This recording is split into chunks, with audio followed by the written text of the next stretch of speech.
अगर बेबी के मूवमेंट्स कम हो तो क्या करना चाहिए? पैरों में स्वेलिंग आ रही है तो क्या ये नॉर्मल है डॉक्टर? एंड थर्डली, हम नॉर्मल डिलीवरी होने वाली है, इस डिलीवरी के साइंस को कैसे पहचानेंगे? इस तरह के कई सवाल गर्भवती महिलाओं को थर्ड ट्राइमेस्टर में आते हैं। ऐसे ही सारे सवालों और प्रश्नों पर डिस्कस करने के लिए आज हम प्रेगनेंसी के आखिरी 3 महीने, जिसको हम थर्ड ट्राइमेस्टर कहते हैं, उसी पर डिस्कस करेंगे। मैं डॉक्टर सुषमा पुरोहित, कमला वुमेन्स हॉस्पिटल, रायपुर से।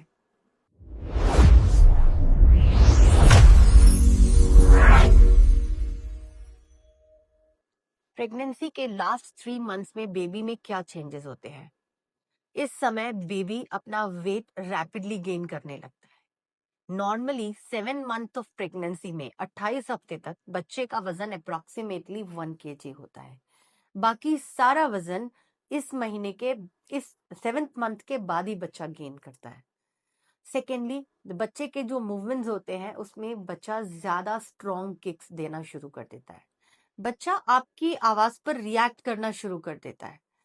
बेबी इवन फैट स्टोर करना शुरू कर देता है स्किन के नीचे, ताकि बाहर आने के बाद वो टेम्परेचर को कंट्रोल कर सके। इसी ट्राइमेस्टर में बच्चे की हेड की पोजीशन नीचे की तरफ होने लगती है। हेड लो पोजीशन जो होती है, ये नॉर्मल डिलीवरी के लिए काफी फेवरेबल पोजीशन मानी जाती है। इस समय बेबी का डेली फीटल मूवमेंट्स रिकॉर्ड करना बहुत जरूरी है। अगर आपको बच्चे के फीटल मूवमेंट्स कम लगे तो आपको अपने डॉक्टर को इन्फॉर्म करना चाहिए। यूजुअली मदर को हम एडवाइस करते हैं कि खाना खाने के बाद वे लेफ्ट साइड की करवट लेकर 1 घंटे लेट जाएं और नोटिस करें बच्चा कितने बार मूवमेंट कर रहा है। अगर 4 से 5 मूवमेंट्स 1 घंटे में हो जाते हैं तो इसका मतलब आपका बेबी बिल्कुल ठीक है। अब बात करते हैं आप में होने वाले बॉडी चेंजेस की। प्रेगनेंसी के थर्ड ट्राइमेस्टर में हो सकता है कि मदर को पहले के तुलना में ज्यादा थकान लगनी शुरू हो जाए, क्योंकि पेट का साइज काफी बढ़ जाता है। तो आपका स्पाइन जो शेप में थोड़ा ऑल्टर होने की वजह से आपको बैक एक भी हो सकता है। हो सकता है कि आपको फ्रीक्वेंट इंटरमिटेंट कॉन्ट्रैक्शंस आने लगे, पेट में रुक रुक के थोड़े थोड़े दर्द आने लगे, जिसे हम फॉल्स लेबर पेन्स कहते हैं। लेकिन अगर यही दर्द काफी देर तक रहे और फ्रीक्वेंटली आने लगे तो आपको अपने डॉक्टर को रिपोर्ट करना चाहिए। इसके अलावा आपको पैरों या हाथों में स्वेलिंग भी आ सकती है। रात को आपको नींद भी कम हो सकती है। थकान और बढ़ सकती है। आपको फ्रीक्वेंट यूरिनेशन की प्रॉब्लम हो सकती है। हो सकता है आपको बार बार यूरिन के लिए जाना पड़े। बच्चे का साइज इस समय पर इतना बड़ा हो जाता है कि वो कई बार सामने यूरिनरी ब्लैडर, पेशाब की थैली पे वजन डालने लगता है, जिसकी वजह से यूरिनेशन फ्रीक्वेंसी बढ़ जाती है अक्सर। आपको एसिडिटी या हार्ट बर्न की कंप्लेन भी बढ़ सकती है, यानी पेट के ऊपर के हिस्से में जलन हो सकती है। ये सारे सिम्टम्स बिल्कुल यूजुअली नॉर्मल होते हैं। लेकिन अगर स्वेलिंग के साथ आपको वॉमिटिंग है या हेडेक हो रहा है और साथ में ब्लरिंग भी है विजन का, तो इन सिम्टम्स को बिल्कुल भी इग्नोर ना करें और अपने डॉक्टर को जाकर मिल लें। अगर आपको बताए जाने वाले कुछ सिम्टम्स में से अगर कुछ हो रहे हैं तो इनको बिल्कुल भी लाइटली ना लें और तुरंत अपने डॉक्टर को विजिट करें। और ये सिम्टम्स कौन से हैं? ये सिम्टम्स हैं, अगर आपके बेबी का मूवमेंट अचानक से कम हो जाता है। सेकेंडली, अगर आपको किसी तरह की वजाइनल ब्लीडिंग हो जाती है या पेट में सिवियर पेन होना शुरू हो जाता है। अगर सिवियर पेन ना भी हो और रेगुलर पेनफुल यूट्राइन कॉन्ट्रैक्शंस आ रहे हैं तो भी आपको अपने डॉक्टर को मिलने की जरूरत है।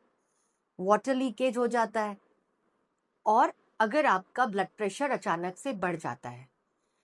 प्लीज इनमें से किसी भी सिम्टम को लाइटली ना लें और तुरंत हॉस्पिटल विजिट करें। थर्ड ट्राइमेस्टर ऑफ प्रेगनेंसी का वो फेज है जब रेगुलर मॉनिटरिंग बहुत इंपॉर्टेंट हो जाती है। 7th मंथ के बाद हम पेशेंट्स को एवरी 15 डेज विजिट करने की सलाह देते हैं। और मरीज जब हर 15 दिन में एक बार हमारे पास आता है तो उसका वेट चेक किया जाता है, बीपी मॉनिटर किया जाता है, ज़रूरत पड़ने पर शुगर भी देखा जाता है। इसके अलावा बच्चे के मूवमेंट्स को हम ट्रैक करते हैं। अल्ट्रासाउंड के द्वारा हम बच्चे के ग्रोथ को स्कैन करते हैं, और एक नॉन स्ट्रेस टेस्ट होता है डिलीवरी डेट के नज़दीक आने पर हम एनएसटी टेस्ट करते हैं। इसका फुल फॉर्म है नॉन स्ट्रेस टेस्ट। इसमें हम आपके पेट पर कुछ प्रोब्स लगाते हैं जिससे हम बच्चे के फीटल हार्ट को रेगुलरली ट्रैक कर सकते हैं, और ऐसे में हम एक बटन पेशेंट के हाथ में देते हैं जिससे कि बच्चा जब भी मूवमेंट करता है तो मदर उस बटन को प्रेस करती है, और उस समय हम नोटिस करते हैं कि बच्चे का हार्ट यूजुअली 15 से 20 beats per minute regular beat के कंपैरिजन में बढ़ जाता है, और ये फीमेल के लिए बहुत अच्छा साइन होता है। इसको हम रिएक्टिव फीटस बोलते हैं, जो कि बिल्कुल नॉर्मल होता है। तो इसी तरह के कुछ टेस्ट हम थर्ड ट्राइमेस्टर में करते हैं, और स्पेशली जब लास्ट का मंथ लगता है, 9th मंथ शुरू होता है, तब हम पेशेंट को एडवाइस करते हैं कि पेशेंट हर 7 डेज में विजिट करे हमारे पास। इस स्टेज ऑफ प्रेगनेंसी में आपका डाइट एंड सेल्फ केयर बहुत ही इंपॉर्टेंट है। आप इस समय पर रेगुलर अपने आयरन एंड कैल्शियम के टैबलेट्स लेते रहें, अपना प्रोटीन इंटेक बराबर रखिए, साथ में adequate amount of water and fibre भी डाइट में लीजिए, और सबसे इम्पोर्टेंट है स्ट्रेस कम रखें। आपका बेबी आपके इमोशंस को फील कर सकता है। सेल्फ केयर में आप रोज 20 से 30 मिनट लाइट वॉकिंग करिए, डीप ब्रीदिंग एक्सरसाइज करिए, पैरों में स्वेलिंग है तो लेग एलिवेट करिए, और हाँ, लेफ्ट साइड के स्लीपिंग पोजीशन को अडॉप्ट करिए। ये स्पेशली इम्पॉर्टेंट है 6 मंथ्स के बाद में, क्योंकि लेफ्ट साइड में सोने से आपके बच्चे को ब्लड सप्लाई काफी अच्छा मिलता है, जिसकी वजह से उसकी ग्रोथ हैम्पर नहीं होती है। 37 वीक्स के पहले अगर आपको रेगुलर यूट्राइन कॉन्ट्रैक्शंस आते हैं, या वाटर लीक हो, या पेल्विक प्रेशर फील हो, तो ये सब प्री टर्म लेबर के साइंस हो सकते हैं। इसीलिए 8th मंथ में भी आपको पेन स्टार्ट हो सकता है और डिलीवरी हो सकती है।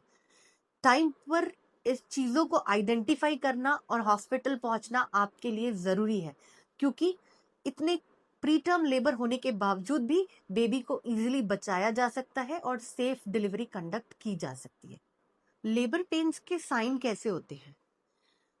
जब आपको रेगुलर कॉन्ट्रैक्शंस, रेगुलर पेन्स आने लगे, यूजुअली ये पेन 10 से 15 मिनट में एक दर्द होता है, जो 10 से 15 सेकेंड तक रह सकता है, और धीरे धीरे इस पेन की इंटेंसिटी और टाइम दोनों बढ़ते हैं, और गैप भी कम हो जाता है, मतलब ये पेन जल्दी जल्दी होने लगते हैं। इसके अलावा पेशेंट को कुछ ब्लड स्टेन्ड वाइट डिस्चार्ज शुरू हो जाएगा, उनको लगता है ब्लीडिंग हो गई है, लेकिन ये जो हल्का स्पॉटिंग हो रहा है आपको म्यूकस के साथ में, ये एक लेबर पेन्स के स्टार्ट होने का साइन है। थर्ड, हो सकता है आपका वाटर भी ब्रेक हो जाए। अगर आपको इस तरह के कोई भी साइंस आते हैं तो आपको अपने डॉक्टर से तुरंत मिलना चाहिए और जानना चाहिए कि क्या ये एक्टिव लेबर पेन्स है या ये फॉल्स लेबर पेन्स है।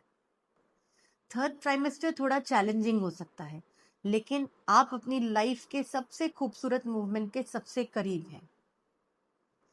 हर डिस्कम्फर्ट टेम्पररी है, लेकिन जो खुशी आने वाली है वो लाइफ टाइम होगी। एट कमला वुमेन हॉस्पिटल हम सिर्फ डिलीवरी नहीं करते, आपकी सेफ, केयरिंग और सपोर्टिव जर्नी को इंश्योर करते हैं।